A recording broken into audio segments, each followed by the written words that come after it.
도대체 왜 한국인들은 생각이 없는 걸까? 아님 무서움이 없는 걸까? 한국에서 버스에 탄 한국인이 안대를 쓰고 이어폰을 낀 후 버스에서 잠을 청하는 모습을 본 외국인이 경악하는 모습으로 한국인을 쳐다보는데요. 도대체 어떠한 이유 때문에 그러는지 알아보도록 하겠습니다. 구독과 좋아요 부탁드리고 재미있게 시청 바랍니다. 본 내용은 해외 커뮤니티 레딧에 있는 사연을 재구성하여 만들었습니다. 저희 감동오락관은 채널 수익금의 일부를 불우유성금으로 사용하고 있습니다. 해외여행을 가게 되면 그 나라 공항에 도착한 후 아마도 대부분은 미리 예약해둔 택시를 타고 이동한다든지 공항 앞에 서 있는 택시를 타고 이동을 하실 겁니다. 그 외에 대중교통이 잘 갖춰진 나라를 갔다면 버스나 전철 등을 이용하여 이동을 하실 겁니다. 대중교통이 그래도 최상급에 속하는 나라를 찾자면 한국이 거기에 해당되지 않을까 싶습니다. 해외여행을 위해 공항으로 이동 시에 또는 해외여행을 마치고 집으로 이동 시에 여러분들은 어떤 방법으로 이동하시나요? 자차가 있으신 분들도 사실 공항 가시려면 주차 문제 때문에 공항철도나 공항버스를 많이 이용하실 겁니다. 이때 외국인들은 너무나 크게 놀란다고 하는데요. 어떤 이유 때문일까요? 바로 치안 때문이죠. 인천공항에 가셨을 때 공항버스 정차하는 곳에 가보면 캐리어들이 줄지어 서 있는 것을 보실 수 있을 텐데요. 이런 장면은 한국에서나 흔하게 볼 수 있는 장면입니다. 분명히 사람은 없는데 캐리어들이 줄지어 서 있는 거죠. 공항버스를 타기 위한 줄인 셈이죠. 한국인이 해외여행 갔을 때 이런 식으로 캐리어를 바닥에 내려놓고 다른 곳을 돌아다닌다면 아마 그 캐리어는 없는 셈 쳐야 하는 건 이제 다들 아시죠? 그러나 한국에서는 이렇게 줄을 세워놓고 화장실을 갔다 와도 캐리어는 그 자리에 그대로 있다는 거죠. 이런 장면을 목격한 외국인들은 너무 놀라서 혀를 내둘렀다고 합니다. 이런 장면을 목격한 외국인들이 버스를 타서 한 번 더 놀란다고 하는데요. 보통 여행을 가게 된다면 금요일 퇴근 시간이나 오전 일찍 집에서 출발해서 여행을 가게 되죠. 그럼 피곤한 상태로 나왔기 때문에 버스 안에서 대부분 잠을 청합니다. 이때 한국 사람들은 안대나 이어폰을 가지고 버스를 탑니다. 안대를 쓰고 이어폰을 귀에 꽂고 잠을 청하는 모습을 보고 옆에 있는 외국인들은 많이들 놀란다고 하는데요.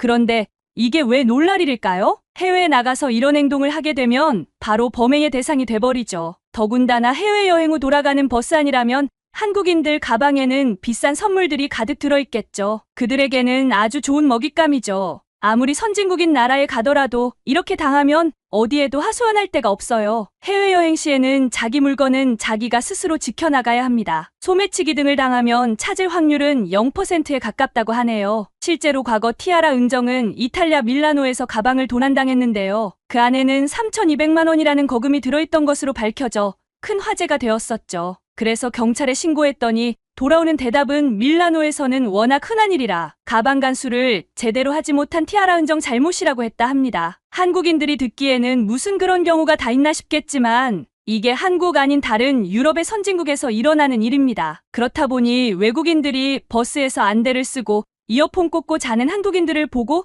놀라지 않을 수가 없는 거죠. 그런데 외국인들이 한국인의 시민의식과 치안에 대해서만 보고 놀랐을까요? 또 있습니다. 과거 한 인터뷰에서 어서와 한국은 처음이지에 출연했던 프랑스인인 로빈이 한국 여행을 왔다가 시내로 나가는 공항 철도를 타고는 그렇게 충격받았다고 하는데요.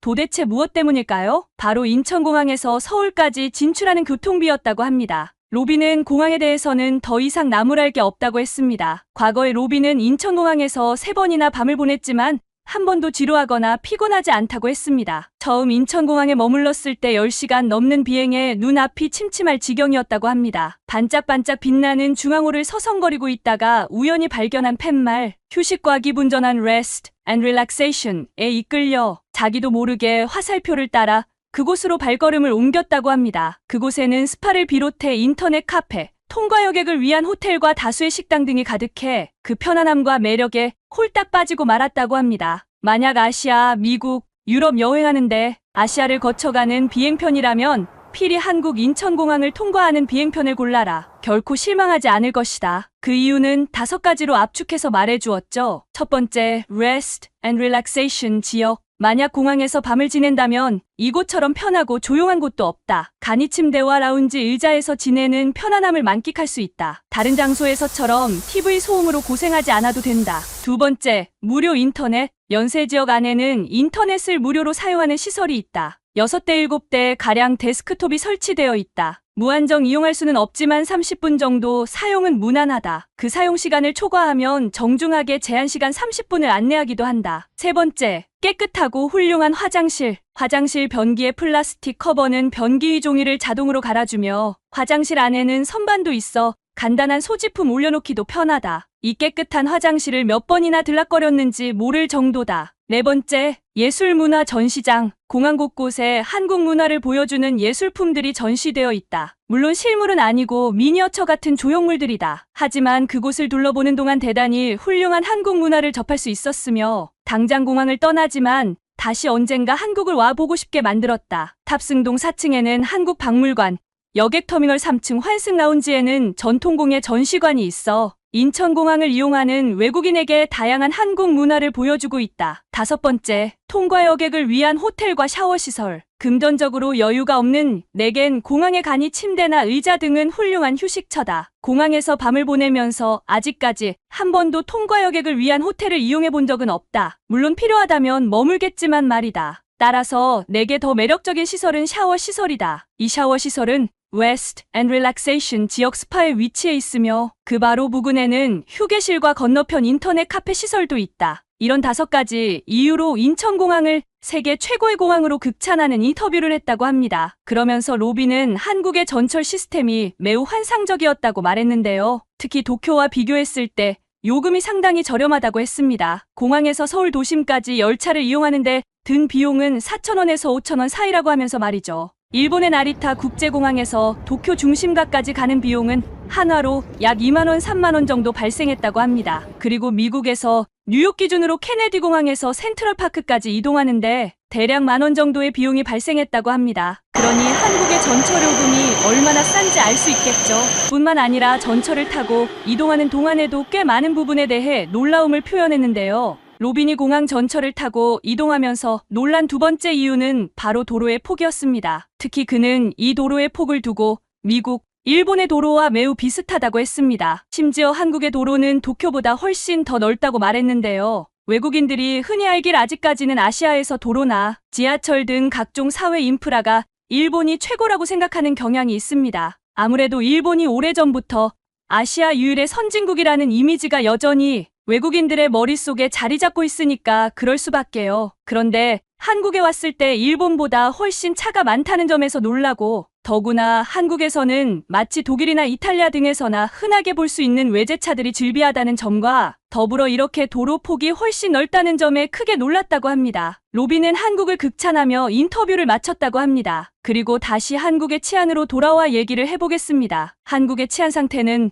이제는 워낙 유명해져서 더 말 안 해도 외국인들도 웬만큼 다 알 겁니다. 그럼에도 불구하고 한국에 왔을 때 대단한 치안 상태를 보고 외국인들은 경악할 수밖에 없습니다. 치안이 좋다 말만 들었지 눈앞에 펼쳐지는 어이없는 광경에 그럴 수밖에요. 한국인들은 자신의 물건에 대해 누가 가져갈까? 라는 생각을 거의 안 하고 삽니다. 실제로 카페 같은 곳에 가서 노트북이나 핸드폰 등을 자리에 놓고 화장실에 가버립니다. 외국에서는 이런 행동 자체가 말이 안 된다고 합니다. 저 여기 물건 놔뒀으니 다 가져가세요라고 하는 행동이나 마찬가지니까요. 심지어 이런 행동 어느 정해진 장소에서만 행하는 것이 아니라는 점이 외국인들을 그렇게 놀라게 만든다고 합니다. 지하철이나 버스에서도 마찬가지죠. 유럽에서 버스나 지하철을 타보신 분들이라면 아시겠지만 짐을 보관할 수 있는 선반이 없습니다. 그 이유는 역시나 도난 사건 때문입니다. 몇 번이고 앞에서 언급했지만 해외 다른 나라는 한국처럼 대중교통 내에서 치안이 좋지가 않습니다. 좁은 공간에 너무 많은 사람이 함께 있다 보니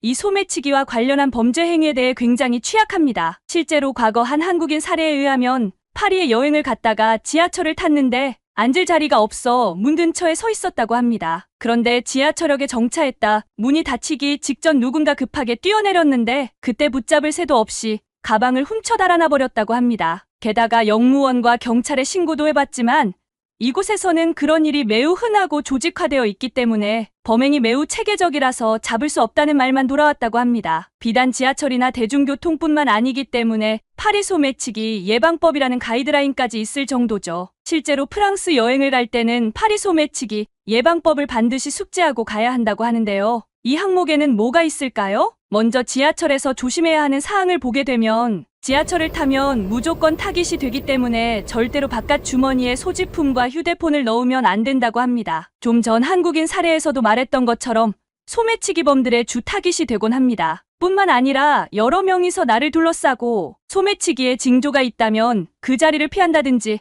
헬프를 외치라고 합니다. 그리고 절대로 출입구에서 있지 않아야 한다고 하며 굳이 대중교통을 타야 한다면 지하철이 아닌 시내버스를 이용하라고 합니다. 이 밖에도 몽마르트 언덕을 비롯해 에펠탑, 파리부엽 식당, 루브르 박물관 등 한국인이 흔히 갈 만한 여행지에서 조심해야 할 점들이 가이드라인에 나와 있으니 이 부분은 여행 가기 전 반드시 참고하시길 바랍니다. 심지어 이렇게 해외에서 한국인들은 한국에서 하던 행동 그대로 하기 때문에 범죄의 주 타깃이 되곤 합니다. 그래서 현재 프랑스에서는 소매치기를 조심하라는 한국어 방송까지 흘러나오고 있다죠. 그래서 외국인들이 한국에 왔을 때 이런 점들 때문에 매우 놀라는 것이죠. 해외에서는 이렇게 위험하고 이동 비용이 비싸지만 한국에서는 비용도 저렴한데 안전하기까지 하니 말이죠. 더구나 특정 지역에서뿐만 아니라 전국 어디든지 치안이나 한국인들의 국민성이 뛰어나 바닥에 떨어진 물건이라 할지라도 1시간 후에 돌아가면 그 자리 그대로 떨어져 있다든지 또는 잃어버린 물건이 결국은 돌고 돌아서 제자리를 찾는다든지 한다는 점에 외국인들은 놀랄 수밖에 없는 거죠. 그럼 지금부터 이렇게 남이 자기 물건을 가져갈 거라고 생각조차 하지 않는 안일한 한국인들을 본 스페인의 에바가 어떤 반응을 보이고 있는지 자세히 살펴보도록 하겠습니다. 에바가 말하길 유럽 각지에서는 이제 소매치기는 없어지지 않는 하나의 그들 문화가 돼버렸어. 난 정말 싫은 건 버스들이 기본적인 기능도 못하는 것도 문제지만 제 시간에 도착하지 않는 것이 제일 큰 문제라고 생각해. 물론 기대도 안 하지만 말이야. 제 시간에 오기만 해도 난 참 바랄 게 없을 거야. 유럽의 버스들은 1시간 지연은 기본이잖아. 버스만 그런 것도 아니고 지하철 역시 마찬가지야. 아마도 내가 아는 한국인들이 한 달만 이곳에 산다고 하면 버스 회사가 민원으로 가득 찰 거야. 더욱이 화가 나는 건 혹시라도 제 시간에 버스가 올 수도 있기 때문에 어쩔 수 없이 터미널에 시간 맞춰가야 한다는 점이야. 하지만 결국은 제 시간에 오기는커녕 버스가 왔다 한들 출발을 안 한다는 게 너무 싫어. 가이드 책자는 프랑스의 버스는 콘센트도 있고 와이파이가 지원된다고도 적혀 있는데 난 여지껏 한 번도 와이파이가 되는 버스를 타본 적이 없어. 근데 한국은 지방에서 시내버스만 탔음에도 와이파이가 되고 지하철을 탔을 때도 와이파이가 되고 이게 도대체 말문이 막히더라니까. 한국 여행 중에 가장 신기했던 점이 어딜 가든지 와이파이가 무료로 가능하다는 점이었어. 더욱이나 놀랐던 건 공항에서 무료 와이파이를 사용했는데 공항을 나서도 버스를 타도 지하철을 타도 와이파이가 끊기지 않았다는 점이었어. 잠깐 끊겼을 때가 있는데 버스에서 내려 호텔에 들어서기까지였어. 이게 바로 한국이 진짜 놀라운 점이야. 한국은 너무 최첨단이야. 사람들도 마찬가지야. 걱정이 없는 것처럼 살아. 한국인들은 이렇게 치안 걱정하지 않고 살 수 있다는 게 얼마나 대단하고 행복한 일인지 모를 거야. 이런 점들이 한국의 가장 큰 강점이야. 한국이 여행지로서 굉장히 뛰어난 곳은 아닐지 몰라도 죽기 전에 반드시 한 번쯤은 가봐야 하는 곳이라고 생각해. 특히 서울은 뉴욕과 더불어 세계에서 가장 아름다운 도시 순위에 이제는 꼽혀야 한다고 생각해. 소매치기범이 없다는 것만 하더라도 한국이 얼마나 굉장한 곳인지, 또 얼마나 부러운 곳인지, 또 왜 꼭 한 번은 와서 경험해봐야 하는 나라인지 알게 해주는 것 같아. 그리고 와보면 모든 사람이 똑같이 말할 거야. 이것 하나만 하더라도 한국이라는 나라의 장점이 도드라지고 부럽다고 말이야. 그리고 대중교통의 가격만 하더라도 대단한 강점이란 말이지. 한 달로 따졌을 때 얼마나 돈을 아낄 수 있는지 몰라. 물론 미국만큼 급여가 비싸지 않다 하더라도 대중교통이 저렴하다는 점은 굉장한 거라고. 한국에서는 매일매일이 스펙타클해. 그곳에서 거의 6년을 살면서 단 한 번도 지루하다거나 향수병에 걸린 적이 없었어. 훌륭한 음식과 친절한 친구들 그리고 많은 즐거운 시간들이 벌어져. 스페인보다 훨씬 치안이 좋아서 그곳에 산다면 집과 가족을 보호하기 위해서 총을 가질 필요가 없어. 나는 지금 스페인에서 아무도 믿지 않고 살아. 한국을 그리워하며. 수년 전에 한국과 일본을 동시에 방문했는데 두 나라의 차이점을 비교하고 보는 건 흥미로웠어.